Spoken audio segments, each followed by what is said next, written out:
So now I'm going to introduce one of the systems that we are going to study in depth, and it's going to look like it's just one specific system, but it actually, by the power of analogy, it captures a lot of situations.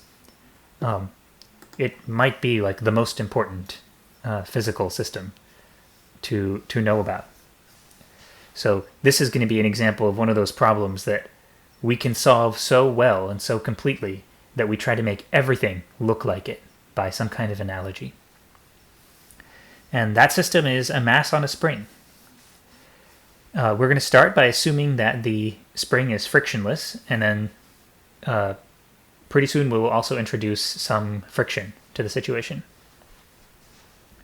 So the position of the mass, so the mass can move around kind of in one dimension.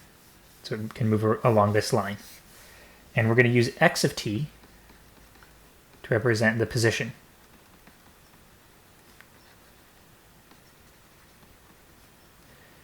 And I need to say where I'm going to measure it from.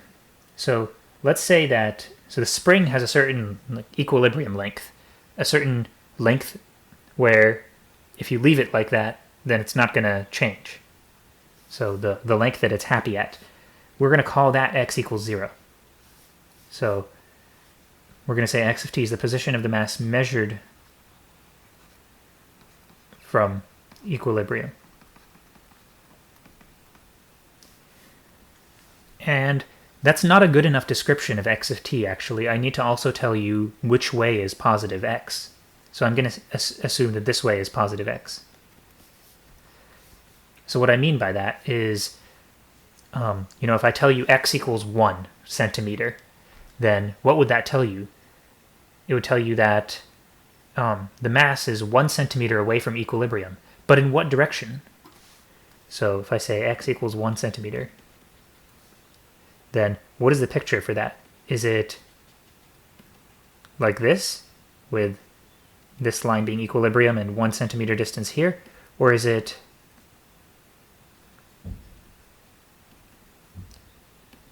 like this, with this distance here being 1 centimeter, where the vertical line is equilibrium? So is it compressed by 1 or is it extended by 1? And by making a choice here for which way is positive x in the picture, I'm deciding that x equals 1 centimeter actually corresponds to this picture here. And this is an arbitrary choice. You could choose it differently, and it's not going to change any of the discussion. But you do have to make a choice. And this would be x equals minus 1 centimeter. So pay attention to the fact that x can be positive or negative, and that really matters. X equals 0 is equilibrium, and then positive x is stretching the spring, and negative x is compressing the spring.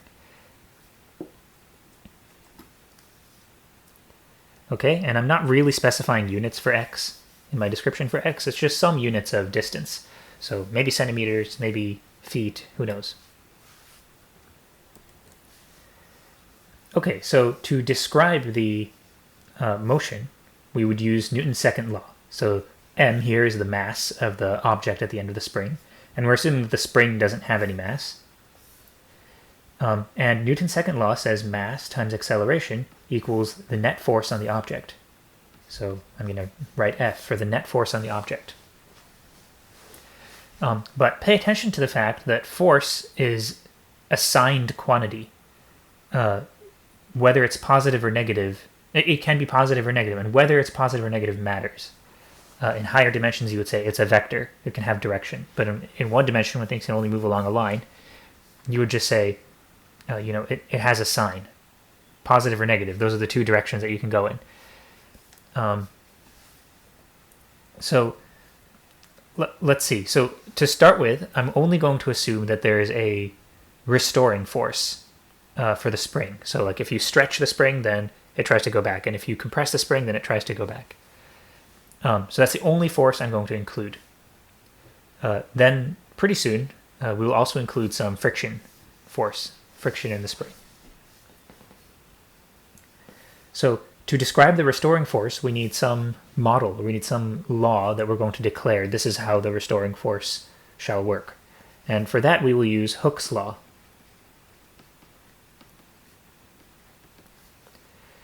which basically just says that the restoring force is proportional to the amount of displacement of the mass.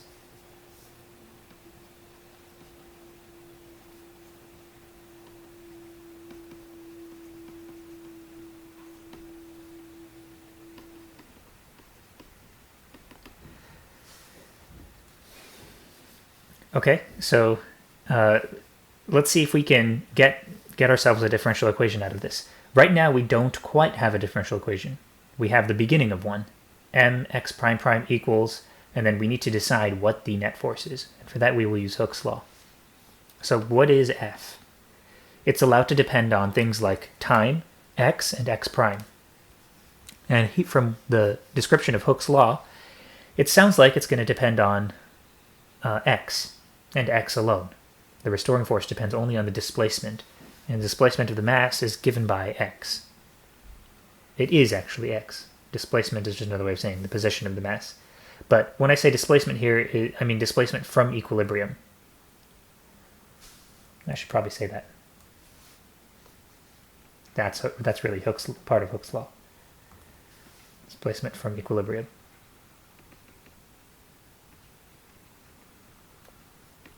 So since x is measured off of equilibrium, the displacement from equilibrium is x. So what's the force then? It's something proportional to x. So maybe something like this, with k being the proportionality constant.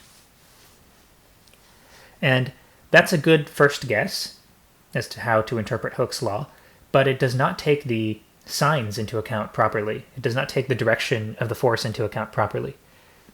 So like here, where x is positive, maybe 1 centimeter, what do you think the force should be? Should it be positive or negative? The force is going to be basically something that when you divide it by mass, which is positive, is going to be the acceleration, right? So let's just assume the mass is 1. Forget about the mass. Think about the acceleration. Should the acceleration in this situation be positive or negative? It should definitely be negative, right? Because in this situation, the value of x should be sent back towards the origin, should be sent back towards x equals 0.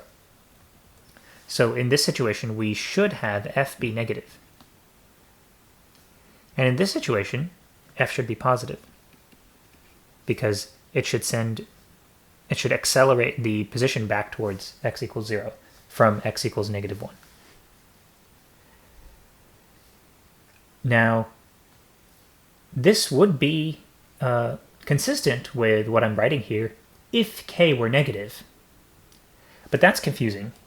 It would be confusing to try to remember all the time that the proportionality constant showing up here is a negative number. That's kind of dumb. So instead, we say k is positive, and we just stick in a minus sign here. So here, k is just the proportionality constant, but it does have some fancy names sometimes. Sometimes it's called the stiffness of the spring, or spring constant. But the point is, it's some positive number. Okay, so I hoped to some extent Hooke's law is kind of intuitive. Basically, it's saying, if you stretch the spring by a certain amount, then it's going to try to go back. If you stretch it by twice that amount, then it'll try to go back, but twice as hard. So if you want to hold it stretched out by twice the amount as a certain amount, then you would have to apply twice as much force to keep it there. Okay, so hopefully that matches up with how you feel like springs work. And of course, there's some kind of idealistic assumption here, right? It's the assumption that the force depends linearly on the amount of displacement. Maybe in reality, for real springs, it's different. But it doesn't matter. In the end, we're not even going to apply the ideas to situations with real springs. We're going to apply it to all kinds of other situations. All right, so now we can actually write down a differential equation. It's mx prime prime equals negative kx. So let me write that. Mx prime prime equals negative kx. And here's our second order differential equation.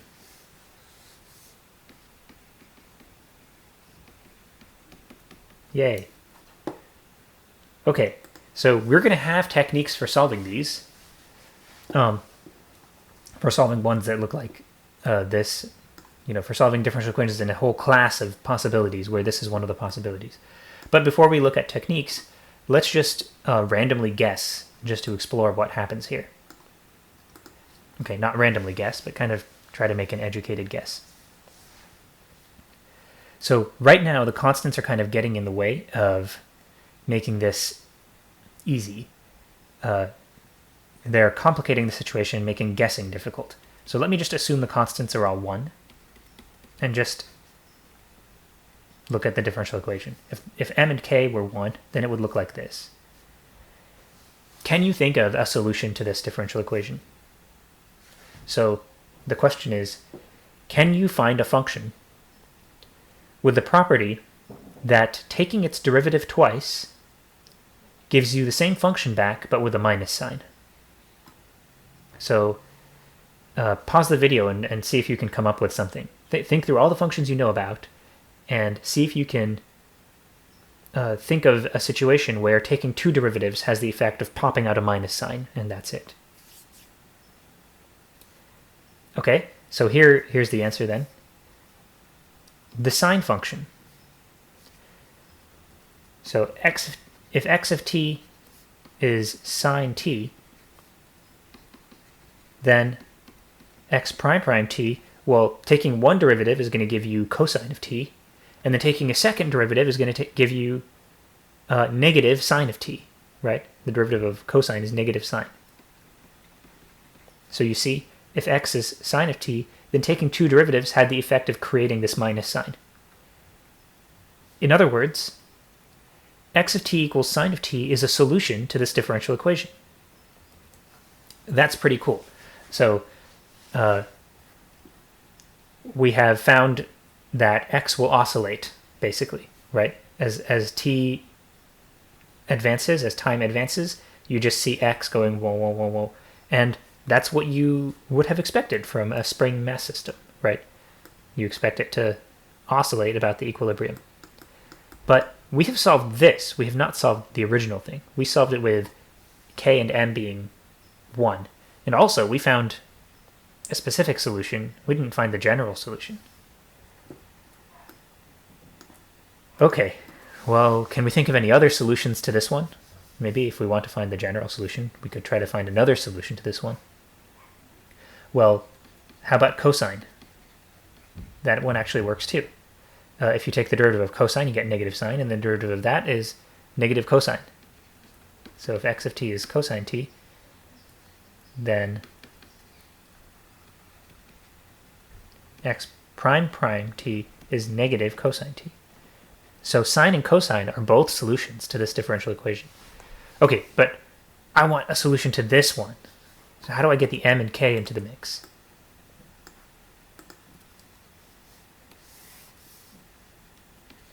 So let's rewrite it like this. So I have x prime prime equals negative a number times x. So I have found that sine and cosine are functions with the property that when you take their derivative twice, you get negative themselves, right? But what if I don't want just a minus sign to pop out after taking two derivatives? No, I want minus and then a number, k over m, to pop out. How can I make numbers pop out when I apply derivatives to sine and cosine? How about I take advantage of the chain rule? So let's say I have sine omega t. Think about sine omega t, where omega is just some, it's called an angular frequency, but it's just some number that I'm going to multiply by t here. Then x prime of t will be omega cosine omega t. And then x prime prime of t will be negative, and then another omega is going to pop out due to the chain rule. Negative omega squared sine of t. So look at that. After taking two derivatives from sine of t, I take two derivatives and I get negative omega squared times the original function.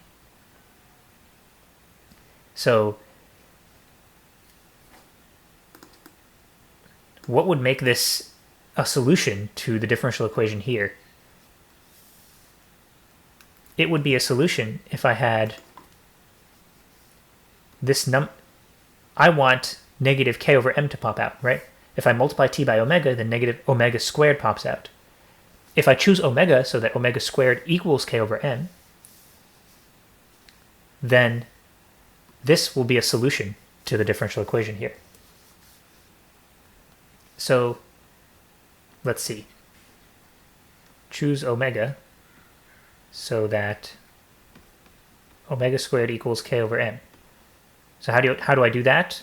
Choose omega to be square root of k over m. That's how. You could also choose omega equals negative the square root of k over m, but let's not do that.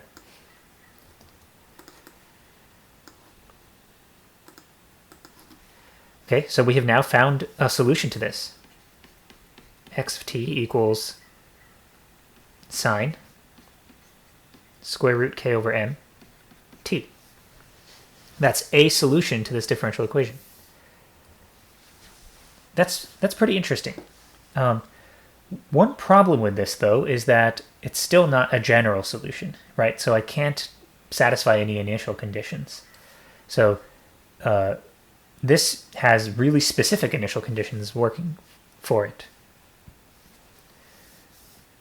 One thing that is pretty easy to see you can do is multiplying by a constant. So if I multiply by like c, or let me call it a for amplitude, then everything should still work. So if you just look at this calculation here,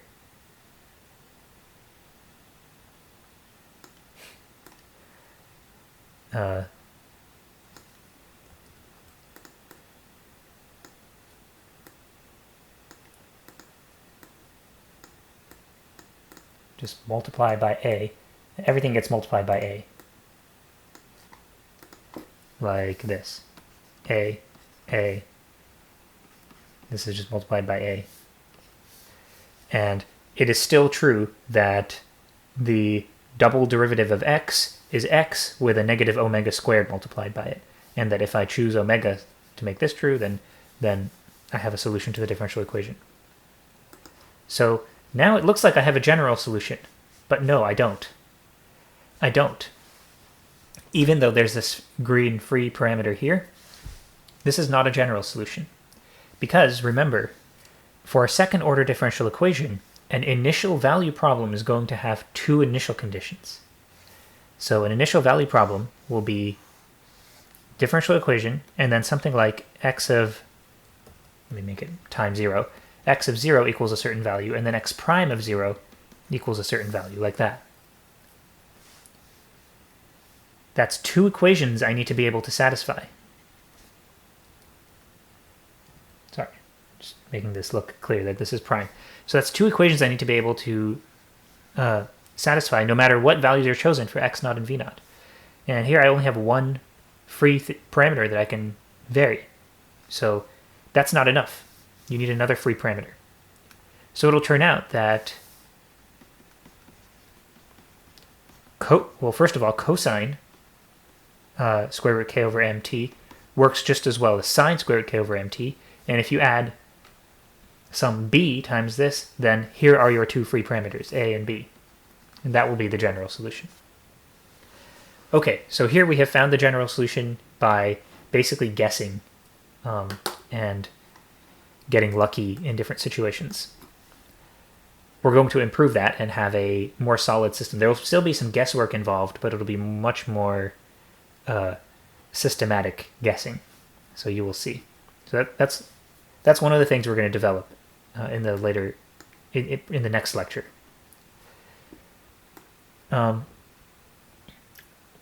before leaving this example, I want to just interpret the result. So the number that shows up here multiplied by t, this is the angular frequency. It's called angular frequency. And it's related to the frequency. You have to like use 2 pi, multiply or divide by 2 pi or whatever to get the actual frequency of oscillation from it. But it's proportional to frequency, let's say. So this is telling us that as we increase k, which is the spring stiffness, this is like how hard, in Hooke's law, how hard does the spring pull back when you pull on it? If you increase k, then you increase the frequency of oscillation. Hopefully that sounds actually pretty intuitive, that if the spring is stiffer, if the spring is harder to stretch, then it'll oscillate more quickly. Also, interestingly, if you increase m, then you decrease this number, so you decrease the frequency of oscillation. So a very heavy thing on the end of a spring will go like kind of slowly, and a very light thing will more quickly.